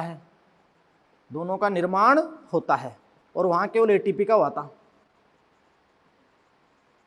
आप जानते हो ओनली एंड ओनली कहां संपन्न होता है? ग्रेना लेमिली पर ही संपन्न होता है ना। क्यों भाई? बार बार बता रहा हूं, कारण अपने आप बता देना कि स्ट्रोमा लेमिली में NADP रिडक्टेज और PS सेकंड होता ही नहीं है। यस बेटा, तो आप जानते हैं कि ग्रेना लेमिली में होता है, समझ रहे हो। तो ये आप जानते हैं कि कारण आप बता देना कि स्ट्रोमा लेमिली, रीजन उसका यहां दे देना कि स्ट्रोमा लेमिली पर NADP रिडक्टेज एंजाइम एब्सेंट होता है। और पूरी प्रोसेस मैंने बता दिया बेटा कि निकला इलेक्ट्रॉन अप हिल, ETC में down hill, up hill, down hill. Yes, सारी आपको प्रोसेस मैंने बता दी, और आपकी जेड स्किन। यस बेटा, बोलो यस। अब देखो मैं यहीं पे आपको बता देता हूं कि फोटोलाइसिस ऑफ वाटर कैसे होता है। यस बेटा, तो नेक्स्ट आप देखिए कि जल का प्रकाशिक अपघटन की समीकरण बता देता हूं, और जो महत्वपूर्ण बिंदु है, फिर अपन एटीपी निर्माण के लिए जो केमी ऑस्मोटिक थ्योरी वहां पर दे रखी है वो अपन बता देते हैं, तो ध्यान दीजिएगा। अब नेक्स्ट, हाँ तो देखिए बेटा, वाटर स्प्लिटिंग या फोटोलाइसिस ऑफ वाटर, जल का प्रकाशिक अपघटन।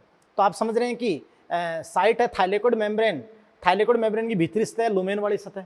अच्छा, तुम ऐसे मत समझ लेना कि भाई वाटर स्प्लिटिंग कॉम्प्लेक्स है तो ये प्रकाश पर सीधे रूप से निर्भर होता होगा, ऐसा नहीं है, है ना। अपन यहाँ पर लिखेंगे कि बेटा ये आप जानते हैं कि इसमें प्रकाश का सीधे रूप से, मतलब प्रत्यक्ष रूप में, सीधे रूप में उपयोग नहीं होता है। यस बेटा, यानी प्रकाश से तो जो P680 है, PS सेकंड का रिएक्शन सेंटर P680, वहां से इलेक्ट्रॉन की उत्तेजना होती है। बात को समझ रहे हैं? तो आप समझ रहे हैं कि प्रकाश से तो P680 से इलेक्ट्रॉन उत्तेजित होता है, यानी एक्साइटेड होता है ना। लेकिन जब इलेक्ट्रॉन उत्तेजित होकर प्रथम ग्राही पे जाता है और फिर आप जानते हैं कि ETC के थ्रू PS फर्स्ट और अंततः NADP पे जाता है, तो फिर उसको उस जो P680 है एक्टिवेटेड, उसको जल की मांग उठती है। यस बेटा, तो आप जानते हैं कि P680 जो एक्साइटेड है, मैं आपको लिखूंगा एक्साइटेड। यस बेटा, तो वो क्या करता है, H2O से, जल से H2O से इलेक्ट्रॉन की मांग करता है, फिर H2O से इलेक्ट्रॉन की मांग करता है। यस बेटा, तो आप समझ रहे हैं कि वो इलेक्ट्रॉन की मांग करता है H2O से। और बहुत इंपॉर्टेंट बात बता दूं मैं कि भाई ये जो वाटर स्प्लिटिंग होती है, जल का प्रकाशिक अपघटन, ये OEC, ऑक्सीजन इवोल्विंग कॉम्प्लेक्स की उपस्थिति में होता है। ऑक्सीजन इवोल्विंग कॉम्प्लेक्स की उपस्थिति में होता है। सही बेटा, आप जानते हैं कि जो OEC है, OEC वो एक प्रोटीन कॉम्प्लेक्स है। ऑक्सीजन इवोल्विंग कॉम्प्लेक्स एक प्रोटीन कॉम्प्लेक्स है। यस बेटा, फिर नेक्स्ट आप देखिएगा कि OEC के 3 आवश्यक जो आयन होते हैं, उसकी संरचना 3 आवश्यक आप जानते हैं कि है, कार्य करने के लिए 3 आयन की आवश्यकता होती है। कार्य करने के लिए 3 आयन की आवश्यकता, 3 आयन की आवश्यकता होती है। यस बेटा, ध्यान से सुनना, क्लियर। और बेटा आप समझ रहे हैं कि 3 आयन की आवश्यकता होती है कार्य करने के लिए, और वो आपके होते हैं कौन कौन से, यानी मैग्नीज आपके होते हैं, क्लोराइड आयन आपका होता है, कैल्शियम होता है। यस, और आप जानते हैं कि ये जो वाटर स्प्लिटिंग कॉम्प्लेक्स है OEC, यह P680 से जुड़ा होता है, P680 से जुड़ा होता है। यस बेटा, समझ रहे हो, क्लियर है ना। और फिर आप जानते हो P680 से ये जुड़ा होता है वाटर स्प्लिटिंग कॉम्प्लेक्स, यानी वही कहाँ, थाइलेकोइड की मेम्ब्रेन की भीतरी सतह है, लुमेन वाली सतह पे। सही। अब देखो बेटा, मैं एक ओवरऑल आपको रिएक्शन लिखता हूँ, है ना, सॉरी पूरा आपको बताता हूँ कि कैसे फोटोलाइसिस हुआ, है ना।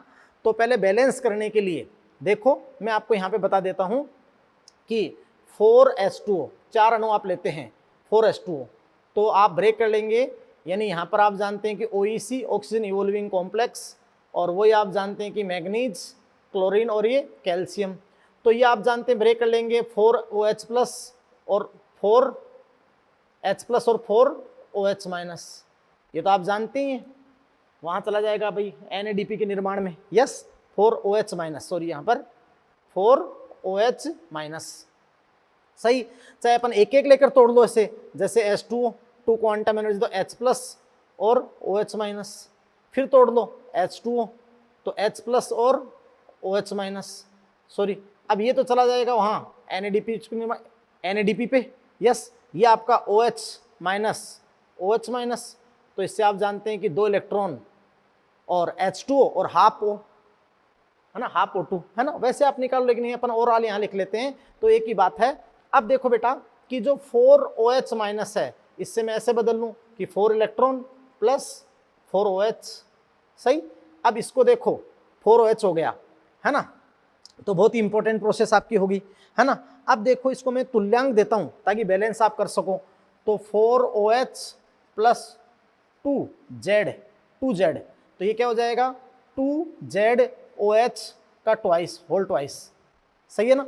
अब आप रिएक्शन लिखोगे 2ZOH होल ट्वाइस, तो आप क्या करोगे 2H2O, तो देखो 2H2 तो वापस बन गए ना, 2H2O प्लस 2Z प्लस, देखो बेटा यहाँ बनता क्या है, यहाँ बनता है 2O, ये नवजात ऑक्सीजन 2O ऐसे, है ना। लेकिन आप जानते हैं कि इसको बीटा कैरोटीन तुरंत ही, उस नेसेंट ऑक्सीजन को, नवजात ऑक्सीजन को जानते हो, बीटा कैरोटीन तुरंत ही इफोक्साइड प्रोसेस के द्वारा किसमें चेंज कर देता है, O2 में। तो ये O2 की विमुक्ति होगी ना, एक O2 की विमुक्ति।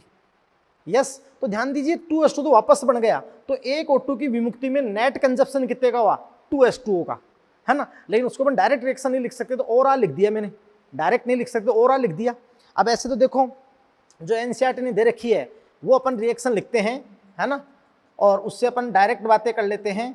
यस, तो ध्यान दीजिएगा बेटा, जैसे अपन, आपको पता है कि एक O2 की उत्पत्ति के लिए नेट कंजप्शन कितने का हुआ, 2H2O का। यस बेटा, तो अपन डायरेक्ट ऐसे ले दें क्वेश्चन कि 2H2O, और फिर अपन बात करें 4H प्लस 4 इलेक्ट्रॉन, और आप जानते हैं कि ऑक्सीजन का मॉलिक्यूल, है ना, 4H प्लस 4 इलेक्ट्रॉन, और आप जानते हैं O2। यस बेटा, अब देखो कि ये H2O कहाँ, ये लुमेन से आएगा, ये H2 लुमेन से, क्योंकि उसकी लुमेन सरफेस, थाइलेकोइड की जो अंदर की लुमेन की सरफेस है, वहीं तो आपका क्या है, वाटर स्प्लिटिंग कॉम्प्लेक्स WSE, या अपन कहें OCE, ऑक्सीजन इवोल्विंग कॉम्प्लेक्स, जो प्रोटीन कॉम्प्लेक्स है। 3 आयन की उपस्थिति में वो काम करेगा, है ना बेटा।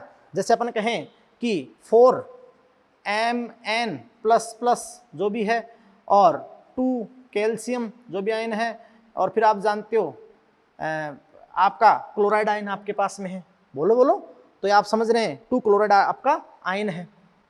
यस बेटा, तो ये आपका ऐसे काम करेगा। यस, अब जानते हो तो लुमेन से आया आपका।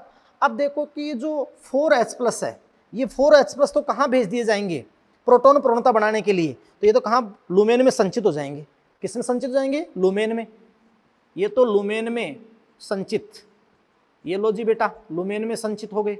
यस, ये देखो कहाँ गए, ईटीसी में, इलेक्ट्रॉन ट्रांसपोर्ट चेन में, है ना। यानी आप जानते हो कि दो दो इलेक्ट्रॉन बताएंगे ना, तो आप जानते हैं कि फटाफट किस में चले गए, पीएस सेकंड से अपने आप ही, है ना, पीएस सेकंड को मिल गई ईटीसी में। और ये डायरेक्ट आप जानते हैं कि एटमॉस्फेयर में डिफ्यूज हो गई, एटमॉस्फेयर में, वायुमंडल में क्या होगी, एटमॉस्फेयर में डिफ्यूज। तो ये तो डायरेक्ट डिफ्यूज हो जाती है। तो वैसे लाइट रिएक्शन के प्रोडक्ट क्या है, एटीपी, NADPS2 और O2, लेकिन O2 तो डिफ्यूज हो जाती है। और फाइनल आपके प्रोडक्ट क्या बनते हैं, फॉस्फोराइलेशन से ATP, और यहाँ पे आपका बन जाते हैं फिर क्या, NADPS2। अच्छा, जो नॉन साइक्लिक होगा उसके अंदर एक ATP, दो NADPS2 बनते हैं नॉन साइक्लिक में, और साइक्लिक में तो केवल दो ATP बनती है प्रत्यक्ष। बोलो बेटा, समझे। तो ऐसे आपका वाटर स्प्लिटिंग आपका होता है, जल का प्रकाशीय अपघटन होता है। बात को समझ रहे हैं आप, क्लियर है। तो ये आपको मैंने बता दिया जल का प्रकाशीय अपघटन किस रूप में होता है, मैंने ओवरऑल आपको पूरी समीकरण भी बता दी। यस, और ये आप जानते हो जो 4 इलेक्ट्रॉन हैं ये P680 को मिल जाएंगे। क्लियर है, बोलो बोलो। अब आपके सामने एक चीज आई कि भाई देखो, आपको मैं लिखूं कि भी एक O2 प्रोडक्शन के लिए नेट कंजप्शन कितने का हुआ, नेट कंजप्शन कितने का, 2 का हुआ। लेकिन ओवरऑल रिएक्शन ऐसे लिखनी पड़ती है ना। तो आप क्या लिखेंगे, यहां पे लिख देंगे कि भाई एक O2 प्रोडक्शन के लिए, एक O2 प्रोडक्शन के लिए नेट कंजप्शन, तो नेट कंजप्शन कितने का हुआ बेटा, 2s2 होगा, क्योंकि 2s2 तो वापस बन गए ना, ये देखो, तभी तो वहां 12s2 लेते हैं, क्योंकि 2 NADPS2 भी बनाने पड़ते हैं आपको। और जब 6 बार चलेगा आपका केल्विन साइकिल शर्करा बनाने के लिए, तो एक CO2 के रिडक्शन में 2 NADPS2 प्रयुक्त होंगे, तो फिर आपको 12s2 लेने पड़ते हैं। यस, तो एक O2 प्रोडक्शन के लिए नेट कंजप्शन कितने S2 का होगा, 2s2 होगा। यस, और भी कई बातें लिख सकते हैं कि एक O2 प्रोडक्शन के लिए दोनों फोटो सिस्टम से 4-4 इलेक्ट्रॉन का उत्तेजन होता है, फिर तो कि 2s2 का नेट कंजप्शन होता है तो 4-4 इलेक्ट्रॉन का उत्तेजन होता है। बात को समझिए, वो तो एक बार में एक की बताते हैं, वरना वैसे अपन ले लेते हैं, इसलिए उन इलेक्ट्रॉन की संख्या से नहीं घबराना। यस, तो ये सारी बात आपके सामने हो गई बेटा, क्लियर है। अब देखिएगा लास्ट अपन देखते हैं कि भी एटीपी निर्माण कैसे होता है और उसकी जो केमियोस्मोटिक थ्योरी है। यस, तो वो तो मैं खैर आपको सारी बता दी कि प्रोटॉन प्रोणता चाहिए, मेम्ब्रेन, प्रोटॉन प्रोणता, ये सब कुछ आपको मैंने समझा दिया। तो उस डायग्राम के थ्रू मैं आपको और बता देता हूँ एनसीईआरटी वाले के। फिर अपन जब ये पूरा हो गया आपका लाइट रिएक्शन और फाइनल प्रोडक्ट बन गए, लाइट रिएक्शन के फाइनल प्रोडक्ट एटीपी, NADPS2 और O2, क्योंकि साइक्लिक में तो ओनली एटीपी बनती है, लेकिन नॉन साइक्लिक में एटीपी, NADPS2 दोनों और O2 डिफ्यूज हो जाती है वातावरण के अंदर। तो ये पूरी प्रोसेस ध्यान रखना बेटा, है ना। और इसके संबंधित बहुत क्वेश्चंस हैं, बात को समझ रहे हैं। तो आप जानते हैं कि लाइट रिएक्शन में दोनों है ना, साइक्लिक और नॉन साइक्लिक, बात को समझ रहे हैं ना। तो पूरे आप परफेक्ट तरीके से दोनों के प्रोडक्ट आप याद रखना, समझे। अब आप नेक्स्ट देखिएगा, तो ध्यान दीजिएगा बेटा, केमियोस्मोटिक हाइपोथेसिस यानी अब रसोपरासनी परिकल्पना, जो शुरू में मैंने बताया था कि कोशिका के द्वारा माइटोकॉन्ड्रिया या क्लोरोप्लास्ट में एटीपी संश्लेषण, कोई आप क्या कहते हैं, फॉस्फोराइलेशन कहते हैं। अब ध्यान दीजिएगा, तो मैंने यहाँ पर क्या लिखा, वही बात। तो देखो इसको समझाया, केमियोस्मोटिक हाइपोथेसिस रसोपरासनी परिकल्पना, जो पीटर मिशेल ने दी थी, पीटर मिशेल ने। तो उन्होंने वही बात कही कि यह परिकल्पना शोषण यानी माइटोकॉन्ड्रिया में ऑक्सीडेटिव फॉस्फोराइलेशन तथा प्रकाश संश्लेषण फोटोफॉस्फोराइलेशन में एटीपी संश्लेषण को स्पष्ट करता है। यस बेटा, अब ध्यान दीजिएगा कि एटीपी का संश्लेषण एक झिल्ली के आर पार प्रोटॉन प्रोणता के कारण होता है, प्रोटॉन ग्रेडियंट, है ना। अब ध्यान दीजिएगा कि रसोपरासनी परिकल्पना में रसोपरासन के लिए निम्न की आवश्यकता होती है, जो आप पढ़ चुके हैं। यस बेटा, झिल्ली का मेम्ब्रेन, उस झिल्लिका के अंदर विभिन्न इलेक्ट्रॉन वाहक होंगे, वहां से जैसे इलेक्ट्रॉन गुजरेगा तो कुछ आप जानते प्रोटॉन कैरियर आएंगे जो प्रोटॉन को पंप करेंगे, सक्रिय परिवहन, तो प्रोटॉन पंप। यस, और प्रोटॉन ग्रेडियंट यानी आप जानते हैं प्रोटॉन की प्रोणता। अच्छा, ये जो प्रोटॉन ग्रेडियंट है, अब मैं इसके बाद में बात करूंगा कि बेटा ये जो प्रोटॉन ग्रेडियंट है, देखो कैसे तो ये माइटोकॉन्ड्रिया में स्थापित होती है और कैसे अपन बात करें बेटा कि ये क्लोरोप्लास्ट में स्थापित होती है। तो देखो सबसे पहले मैं आपको बताऊं माइटोकॉन्ड्रिया, माइटोकॉन्ड्रिया, और फिर मैं आपको बताऊं कि जो अभी अपन ने पढ़ा है क्लोरोप्लास्ट, हरित लवक, क्लोरोप्लास्ट, सही। तो बेटा ध्यान दीजिएगा, देखो आपने जब वहां पर क्रेब्स शक्कर पढ़ा था और उसके बाद ईटीएस पढ़ी थी वहां पर सॉल्यूशन के अंदर, तो तुम्हें पता अच्छे से कि वहां किस किस के बीच प्रोटॉन प्रणता हुई थी।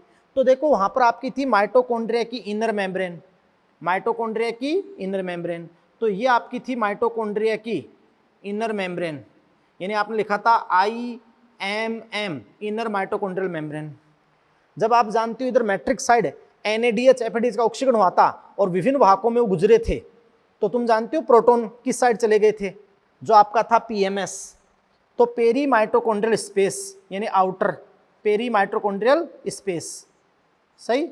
तो पेरी माइटोकॉन्ड्रियल स्पेस के अंदर प्रोटॉन अधिक हो गए थे, प्रोटॉन अधिक हो गए थे, है ना, प्रोटॉन ग्रेडियंट हो गई थी पेरी माइटोकॉन्ड्रियल स्पेस और किसके बीच, इधर अंदर की ओर जो आपका क्या है मैट्रिक्स, क्योंकि मैट्रिक्स के अंदर क्या है प्रोटॉन कम थे, सही। तो बेटा आप समझ रहे हैं कि यहां देखो प्रोटॉन प्रणता हो गई थी। तो फिर आप जानते हो वहां फिफ्थ कॉम्प्लेक्स आया था ATPase, fifth complex ATPase F0 और F1, उसको चाहे ऐसे सिद्ध कर दो आप, तो ऐसे दर्शा दो, आया ना कि ये आपका ATPase F0 और F1, यस। तो यहां से प्रोटॉन गुजरे थे, यहां से प्रोटॉन गुजरे थे, है ना, यानी आप समझ रहे हो बेटा कि भी मतलब वापस PMS से पेरी माइटोकॉन्ड्रियल स्पेस से मैट्रिक्स की ओर, समझे। तो आप जानते हो ATP बनी थी बाद में, बनी थी ना। ऐसे अभी यहाँ भी क्लोरोप्लास्ट में, तो देखो क्लोरोप्लास्ट में मैं आपको कहता हूँ कि भाई थाइलेकोइड मेम्ब्रेन, क्लोरोप्लास्ट में क्या बेटा थाइलेकोइड। यहाँ अगर मैं आपको कहूँ कि भाई क्लोरोप्लास्ट, वापस लिख देता हूँ, तो क्लोरोप्लास्ट हरित लवक में, हरित लवक में आपने ध्यान दिया अभी कि बताओ किस किस के बीच, तो वहाँ देखो जो थाइलेकोइड मेम्ब्रेन है, यस बेटा। तो ये आपने वहाँ बताई ना, भी देखो थाइलेकोइड मेम्ब्रेन वहाँ बता दी, थाइलेकोइड मेम्ब्रेन, है ना बेटा। अब थाइलेकोइड मेम्ब्रेन के बाहर की ओर तो क्या था स्ट्रोमा, है ना, लेकिन अंदर की ओर क्या थी लुमेन। लेकिन देखो यहाँ अंदर की ओर लुमेन, लुमेन में प्रोटॉन की सांद्रता ज्यादा हुई कि लुमेन में पंप किए गए और स्ट्रोमा में क्या हुई कम हुई, सही। तो फिर वो तुम जानते हो वही ATPase, क्या बेटा ATPase। तो आप समझ सकते हो कि जो ATPase था तो फिर वही प्रोटॉन वापस देखो ऐसे आए लुमेन से स्ट्रोमा में, लुमेन से स्ट्रोमा में, तो क्या बनी ATP बनी। अरे बोलो बोलो, तो ये आप समझ सकते हैं। तो देखो डिफरेंस क्या है, इसको आपने बोला ऑक्सीडेटिव फोस्फोराइलेशन क्योंकि NADH2 FADH का ऑक्सीकरण हुआ, और उसको आपने बोला फोटोफोस्फोराइलेशन क्योंकि प्रोटॉन प्रणता यहाँ लाइट के कारण बनी। बात को समझ रहे हैं, और सारी बात मैंने समझा दी यार मेम्ब्रेन का डायग्राम बनाकर। अब देखो वहां पर आपको PS सेकंड को दर्शाते हुए थाइलेकोइड मेम्ब्रेन का डायग्राम और बना रखा है। तो वहां देखो कि वहां लुमेन में प्रोटॉन प्रणता बनने के 3 कारण बता रखे हैं आपको। तो पहले तो ये समझ लो तुम कि देखो बेटा माइटोकॉन्ड्रिया में ऑक्सीडेटिव फोस्फोराइलेशन और हरित लवक में आपका फोटोफोस्फोराइलेशन, इसमें डिफरेंस क्या है। देखो बेटा जो ऑक्सीडेटिव फोस्फोराइलेशन है ये आप समझ सकते हो कि यहाँ ये ऑक्सीडेटिव हुआ, ऑक्सीडेटिव फोस्फोराइलेशन, है ना, और वो आप जानते हैं कि फोटोफोस्फोराइलेशन हुआ, फोटोफोस्फोराइलेशन, यस। इतना ही आप लिख दें, यस। तो देखो बेटा कि ऑक्सीडेटिव फोस्फोराइलेशन में तो membrane which proton gradient develop inner membrane mitochondria, inner membrane के आर पार हुआ, वहां किसके हुआ थाइलेकोइड मेम्ब्रेन के आर पार। फिर जानते हो देखो इसमें तो जो आपका है कि प्रोटॉन जो होते हैं माइटोकॉन्ड्रिया के अंदर, तो प्रोटॉन आउटर स्पेस में जो PMS है इंटरमेम्ब्रेन स्पेस में यहाँ इकट्ठे हुए, जबकि वहां अंदर की ओर लुमेन में इकट्ठे हुए, अवकाशिका में, कहाँ इकट्ठे हुए अवकाशिका में इकट्ठे हुए। तो ये फर्क हो गया ना, सही है ना। और फिर आप कहते हो कि भाई जो प्रोटॉन है वो तो ऑक्सीडेटिव में तो कहाँ इकट्ठे हुए PMS में, और वहां लुमेन में इकट्ठे हुए। फिर जानते हो कि इस प्रोटॉन ग्रेडियंट को बनाने के लिए तो भोज्य पदार्थों का ऑक्सीकरण हुआ NADH FADH के बाद में, और इसके लिए लाइट, इसके लिए क्या है लाइट, तो सोर्स अलग अलग हो गए ना। अरे बोलो, तो आप जानते हैं कि सोर्स अलग अलग हो गए, है ना। हाँ आप जानते हो कि सेम क्या है कि प्रोटॉन ग्रेडियंट और ATPase, तो वो आप जानते हैं कि वो सेम है। बात को समझ रहे हैं। अब देखो बेटा कि यहाँ हरित लवक में मैं अगले लेक्चर में आपको डायग्राम और बना दूंगा, यस बेटा, डायग्राम बना दूंगा कि वहां देखो आपको हरित लवक की जो थाइलेकोइड ऐसे आपको वो ग्रेना थाइलेकोइड बनाई गई है। अब उस थाइलेकोइड में PS सेकंड बताया गया है, तो आप खुद दिमाग लगाना एनसीईआरटी के उसमें कि पीएस सेकंड नॉन साइक्लिक बताया गया है। तो नॉन साइक्लिक में प्रोटॉन प्रवणता बढ़ने के कितने कारण थे? 3 थे। सुन लो, जल का प्रकाशीय अपठन हुआ तो प्रोटॉन किस में संचित हुए? लुमेन में। पीक्यू ने किधर पंप किया? लुमेन में, क्योंकि पीक्यू जब पीएस सेकंड से प्रथम ग्राही थियोफाइटिन पीक्यू को दे देता जो एच कैरियर है, तो एच कैरियर तो तब आगे इलेक्ट्रॉन डालेगा जब वो अगले को इलेक्ट्रॉन देगा, तो प्रोटॉन कहाँ डाल देगा? लुमेन में। 2 कारण हो गए। और तीसरा कारण है एनएडीपी का रिडक्शन। तो 3 कारण हो गए यार, और पूरा डायग्राम आपको बता रखा है। मैं नेक्स्ट लेक्चर में पहले ही डायग्राम बनाकर आपको दिखा दूंगा, और फिर अपन स्टार्ट करेंगे डार्क फेज। क्या स्टार्ट करेंगे? Dark phase. तो आप केमी ऑस्मोटिक थ्योरी के एक एक पद को आप मन लगाकर समझोगे, और बेटा बहुत तरीके से एनसीईआरटी पढ़कर समझोगे, तो आप दिमाग लगाना कि अगर मैंने पीछे का सारा नॉन साइक्लिक आपको समझाया है, तो नॉन साइक्लिक में 3 कारण थे प्रोटॉन प्रवणता बनने के, वही 3 कारण वहाँ केमी ऑस्मोटिक में है। यस, तो ये मैंने आपको बता दिया इस लेक्चर में, यहीं तक। Thank you very much.